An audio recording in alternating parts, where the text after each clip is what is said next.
Good morning, kids! Our supplemental lesson in Mathematics Grade 1. Let us study our Philippine currency.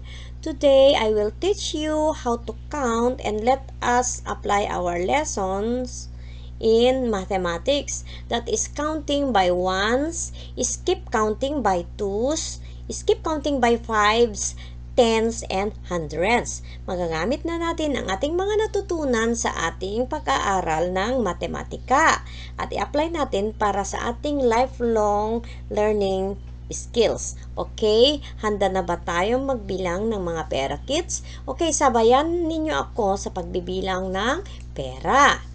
Okay, baba muna natin ang ating screen on the wall. At magkaalaman na who's the smartest of them all. Okay, are you ready counting? Okay, let's do the counting. Our Philippine currency is called Philippine peso. And Philippine peso is in the form of coins and notes or bills. Here are our new generation coins. We have 1 centavo or 1 centimo in Filipino, 5 centavos or 5 centimos. We have 25 centavos or 25 centimos. And we have 1 peso, 5 pesos, 10 pesos, and ito yung bago, 20 pesos. Okay. So, ang ating 20 pesos, we have coins and bills.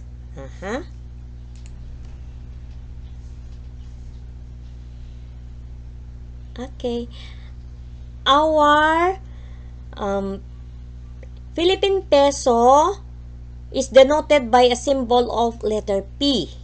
Pag peso siya, ang simbolo niya ay letter P na meron siyang bar.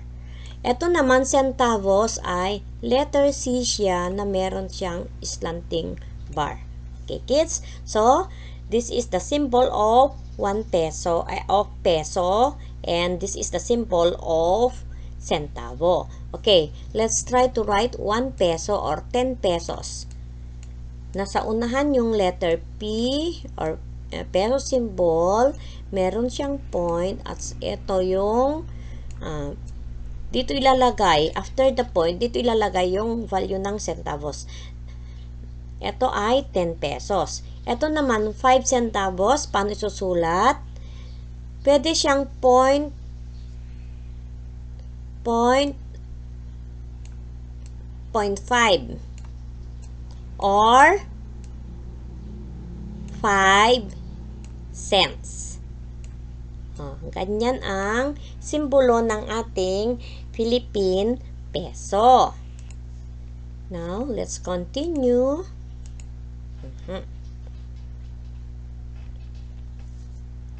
100 centavos is equivalent to 1 peso. Kailangan matutunan natin itong 25 cents. Okay? Ito ay dapat ma-master natin kasi yung apat na 25 ay magagamit din natin later on sa mga percentage at saka fraction. Ang 1 peso ay apat na 25 centimos. Kaya ito ang ating ilagay sa ating isipan. The value of 125 cents is, of course, 25 cents. Kapag nakasama ang dalawang 25 cents, dalawa sila. Ito. Kapag magkasama ang dalawang 25 cents, equivalent to 50 cents.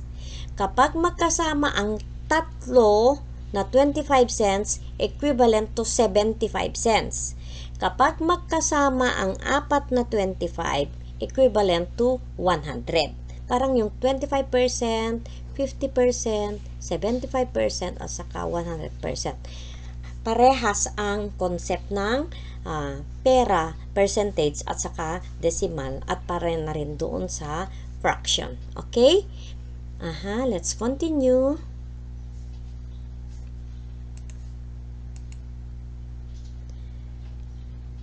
1 peso is also equivalent to different denomination of coins. Let's say, I have 1, 2, and another one. I have 3 25 cents, which is equivalent to 75. Yan ang tandaan natin. At ito naman is by 5. Okay. Tapusin natin. Then, I have another coins which is 4 na 5 cents. Okay? And I have another set of coins. I have 1, 2, 3, 4, 5. Okay. Pass. Okay. Now, let's try counting. Ano ginawa natin? Grinupo natin yung mga magkakaparehas. So, kanina sabi natin, pag isa, 25, pag dalawa, 50, kapag tatlo, 75. Tandaan yan. Kapag apat, 100. So, we have tatlo, we have 75 cents. Ang 1 peso is equivalent to 4 na 25 cents. So, all we need is another 25 cents. Bilangin natin ito, skip counting by 5, 5, 10, 15, 20. So, we have 20 cents. Counting by 1, 1, 2, 3, 4, 5. So, we have 5 cents. Kapag pinagsama natin yung 20 at 5, magiging 25 cents. So, we have already 1, 2, 3, 4 na 25 cents equivalent to 1 peso. O 1 peso lang ang value ng marami nating coins. Okay, let's continue. Here also our bills. We have 20 peso. Nandito sa gilid. Okay. Another. We have 50 pesos. This is 100 pesos. Nayaw awan man jay ballpen tayon. And we have 200 pesos bill. Then we have 500 pesos. Nawala na naman si 1,000. Okay. And we have 1,000 peso bill. Pero may bago na yata, pero wala pa yata sa circulation yung kay Lapu-Lapu, which is parang 5,000 yun. Kay Lapu-Lapu. Pero wala pa. Kaya hanggang 1,000 muna tayo. So, ito yung new generation currency ng Pilipinas. Ano yung tinanggal nila? Wala na yung may parang donut na coins. At saka 10 cents. Wala na yung 10 centavos. Okay? Ito na yung new generation coins ng Pilipinas. Ngayon, magbibilang na tayo ng pera. Okay. Ang gagawin natin, we must have to arrange the money according to value at according to denomination. Magsasama lahat ng mga magkakaparehas ang value. Okay? Then, we will apply skip counting. Sige. Subukan na natin. Nandito na tayo sa 25 cents.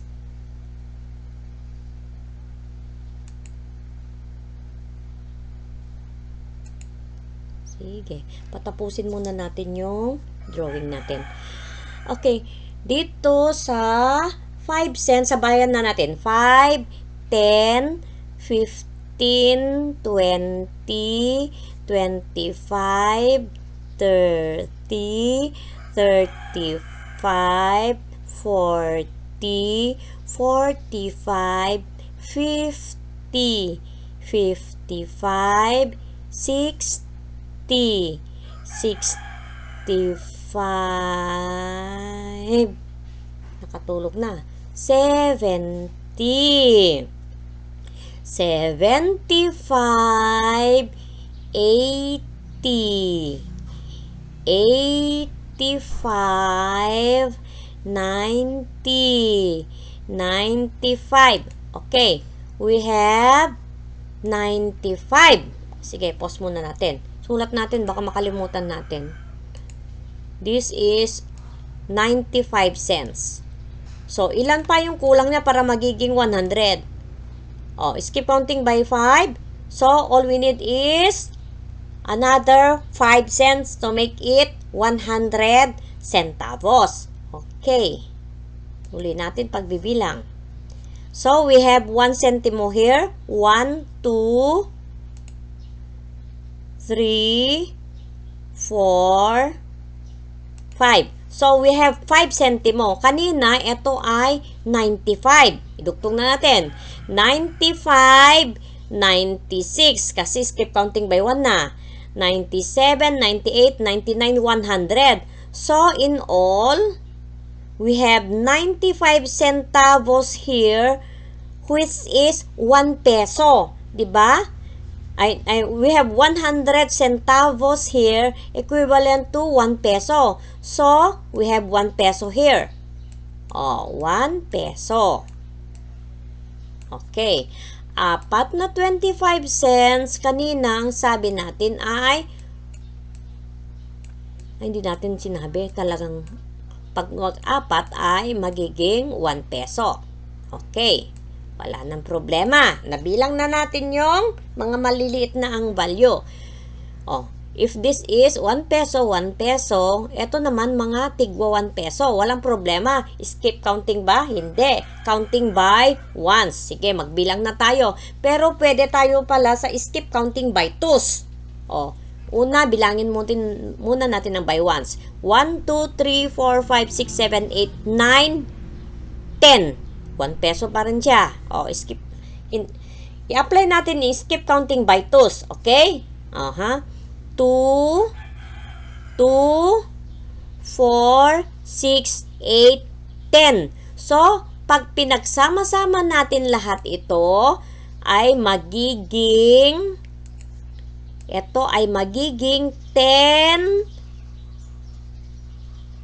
pesos na siya. O, sulat natin sa taas. O, dito, 10 pesos na siya. Okay. Mas madali na ngayon magbilang kasi nag-group na natin yung mga maliliit. O. Dalawang 5 pesos. Skip counting by 5. 5, 10.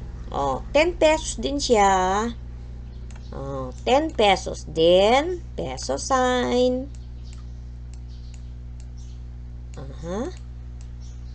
Dali na. Ito, 10 pesos. Walang problema. Ngayon, always remember, yung pagka-count natin yung point na naituro na sa inyo sa nursery at saka kinder. Kaya madali na lang. Magbibilang na tayo ng skip counting by tens. Okay. This is 50. And if this is 20 pesos, paano natin bibilangin? Diba? Nandito yung point niya. Oh. 50, 60, 70, 80. Kasi 10 pesos na siya. Ayan yung point niya. O, sige. 50, 60, 70, 80, 90, 100. O, kasi 10 pesos yan. Nabilang na natin. Diba? O, ulitin natin. 50, 60, 70, 80, 90, 100. So, all in all, we have 100 pesos. Okay, meron ako. Ito yung laman ng aking wallet. Pero sa labas ng aking wallet, meron siyang 20 pesos. O, pwede natin dagdag para mabilang natin kung ilang pera meron tayo. Okay, we have 120. Paano yan isusulat? Magiging 120 Pangit ng pen ko 120 pesos. O, ganon. Halimbawa, meron na naman 5 pesos. May napulot akong 5 pesos. Di, 125. Ganon lang. Dagdag na lang. Okay? Okay. Alright na ba? Sige. This is 100 pesos. 100 pesos ay 100 na piso. This is 500 pesos. Ang 500 pesos ay 5 na tigwa 100 peso. Kabilangin natin. 100, 200, 300, 400, 500 pesos. Ang 5 is 5 siya na 100. So, we have 200. Ang 200 pesos ay 2 tigwa 100. Kaya, ang susunod ay skip counting by hundreds. Pero, pwede natin pagsama-samahin na. Okay. Bilangin nyo, this time bilangin nyo kung ilang pera meron tayo. 1, 2, I have 2 na 100. I have 50 pesos, 20 pesos, 10 pesos, 5 pesos, another 5 pesos.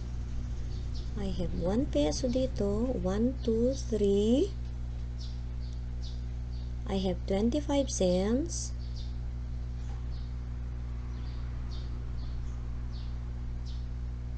Okay. Bilangin na natin. Ano ang ginawa natin? Sige nga, recap natin. Paano magbilang? Pagsama-samahin lahat ng magkakaparehas. So, we have 4 na 25 cents. Ay, 4 na 25 cents, okay, is 1 peso. 1 peso siya. Pwede ko ba idagdag dito? Okay na, kasi parehas din naman. So, I have 1 peso, 1, 2, 3, 4, 5. So, here I have 5 peso. I have 5 pesos pala, with S, plural. Kung meron akong 5 pesos dito, pwede ko isama dun sa 5 pesos. Sige, bilangin natin. 5, 10, 15, 20. So, pag sinama ko yan, I have 20 peso. And I have another 10. Sige, 20 na siya. Sige. Ito lahat, pwede mo nang pagsama-samahin 20. And I have another coin. Dagdag mo natin, magiging 30 pesos na siya. Ito. Lahat ng coins ko ay 30 pesos. Yan. 30 pesos lahat yung coins ko. Sige. Ngayon, bilangin na natin. Ayan. Pwede pa. 10, 20, 30. Ito is less than 100. Pwedeng pagdudugtungin. 30, 40, 50.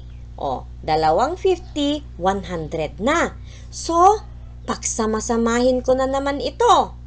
Okay, gagawin ko, pagsama-samahin ko na yan. Yung mga maliliit na, eto, 50, 60, 70, 80, 90, 100. Ibig sabihin, lahat ng ito ay 100. Sige, pwede na ako ngayon magbilang ng skip counting by 100. Sige, gawin ko na. Ay, gawin na natin pala. Kailangan samahan nyo ako. 500, 600, 700, 800, 900, 1,000. So, ang pera natin ay 1,000 pesos. Okay, dami natin pera mga kids, ha? Sige. 1,000, point. Meron siyang point dito. Sige. So, all in all, we have 1,000 pesos. Okay. Now, let's continue. Notes or bills. Ang natutunan natin, ang 20 pesos ay Meron siyang notes at meron din siyang bills. Okay, enough for today. Bye-bye and good luck. Practice counting money. Hiram muna kayo kay mama o kay papa. Okay, bye-bye.